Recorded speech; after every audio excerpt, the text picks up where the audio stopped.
All right, welcome to the Gold Trading Journal. Today is August 14th, 2025.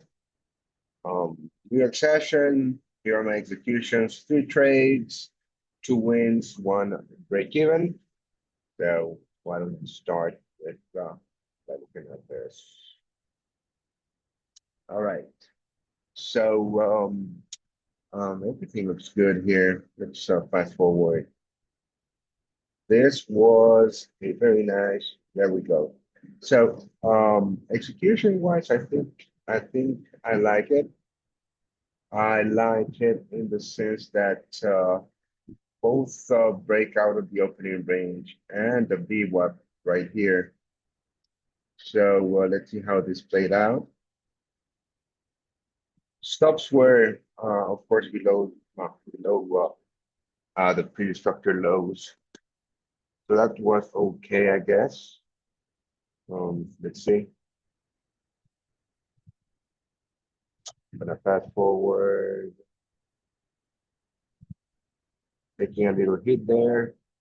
That's all right. There are my stop losses, stop loss placement. All right, full targets were at the data highs. Here's the PPI. I think it was a day PPI.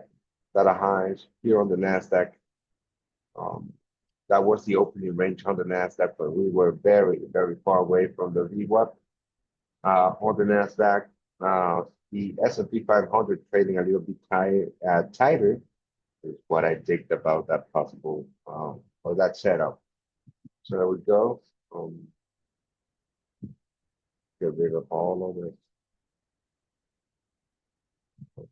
I don't have my Reebok here on this chart just because it's too cluttered. I have it on my other screen.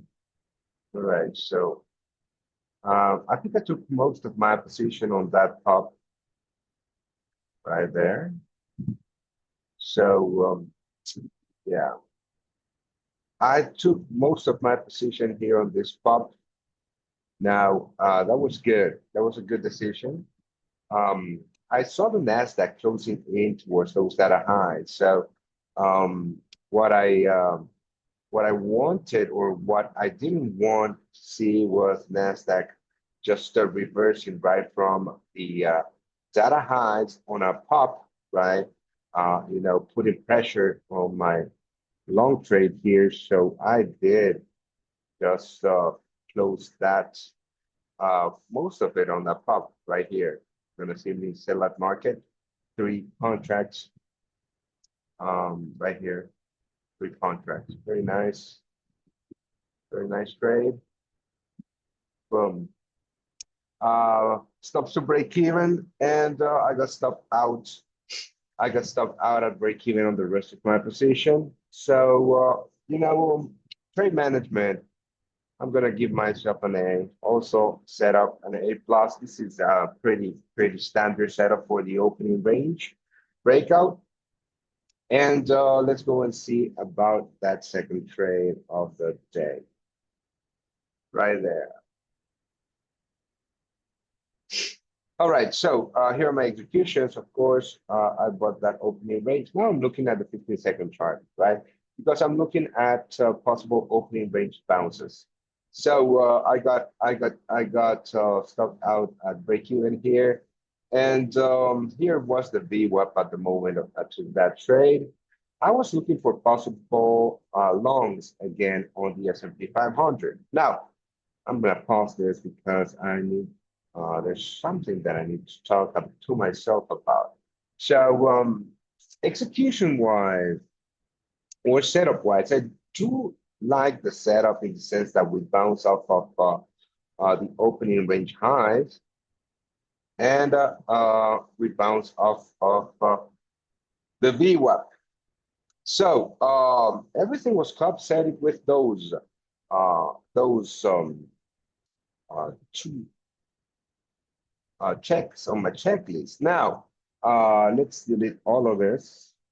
And the thing here is that I couldn't execute here. I couldn't execute on this candle because this candle did not close above my money line.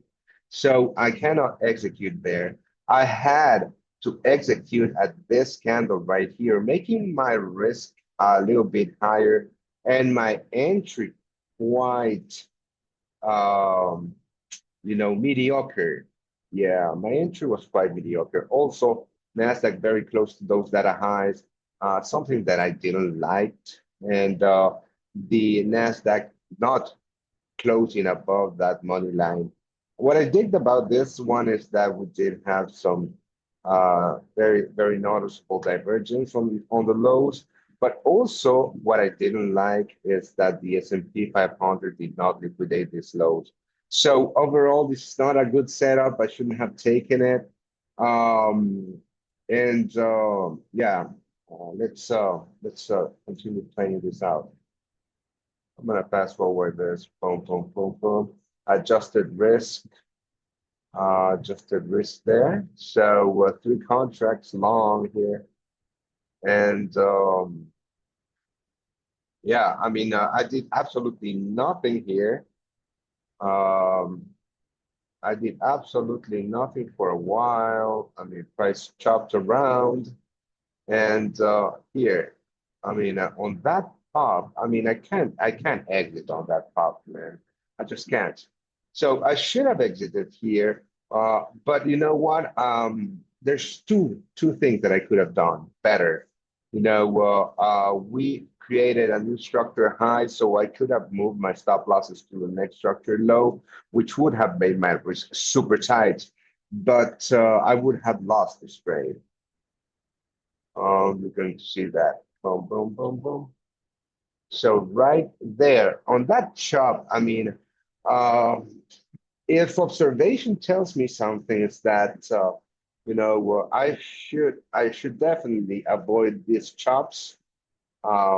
Because after a while, I mean, the setup was okay, right? It's okay. Risk to reward ratio. Now that I see it, I'm taking a 1-to-1 towards the data highs. So yeah, I mean, the setup was good, but once price starts to chop right like this, my edge or the probabilities of success of this setup just dropped massively. So I should have closed at a small win on this chop, right? At a small win on this chop, that was the thing that I should have done. So let's note that because right here, I'm going to start taking in some water in my boat right there. So what I saw here is that when price gave me the opportunity to close at break even, I just closed here at break even I mean, I didn't mind that this was a manipulation move up from the range and the price could in fact go higher. I didn't mind that. I didn't like that. I didn't mind that. I just wanted to close at break even. So if that is what I eventually going to do, I should have closed here, right? This was pure luck of me. So trade management, see, I need to review this. All right, so there we go. Now, last one. This is one. I mean, I'm not pretty sure about this one, but hold on. We're going to see about that. All right, so this one, pretty nice setup. These are all my executions, you can see. So I do like this setup. Not a ton, but here we go. So this is the 10 a.m. range, right? Market is bullish. Market is super bullish. So looking for some bullish price action at that 10 a.m. This is the 10 a.m. open. Now this manipulative move is just something that I didn't like. Now this threw me off. This threw me off a bit. This threw me off a ton actually, because if this is the manipulation of that 10 a.m. open, then price should go higher when price close above these highs, right? Should look something like this. Should look like something like this. More so because we are in a bullish session. So But what threw me off is that uh,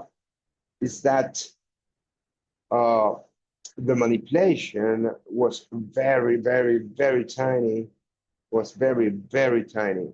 So because the manipulation was very tiny, it led me to believe that the bottom of the range was this, and this was the actual manipulation above that 15-minute candle, because also we did not manipulate below the previous 15-minute candle.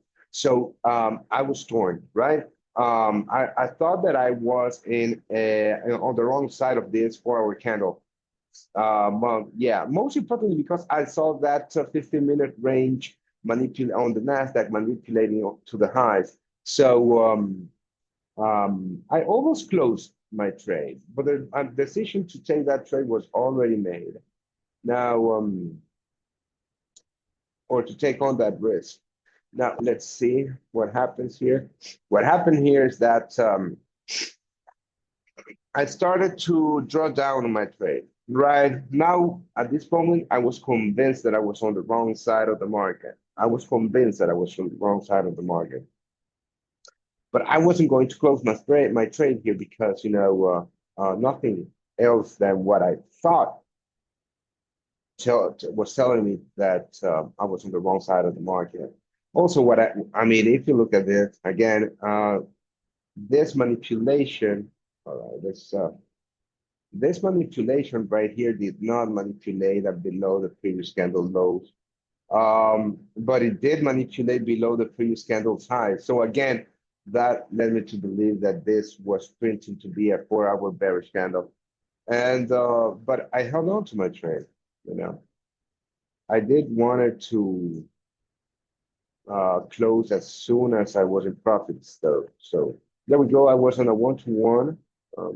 Almost got stopped out there. The previous 15-minute candle acted as support. On trade management wise, I sure like it. There we got the pop.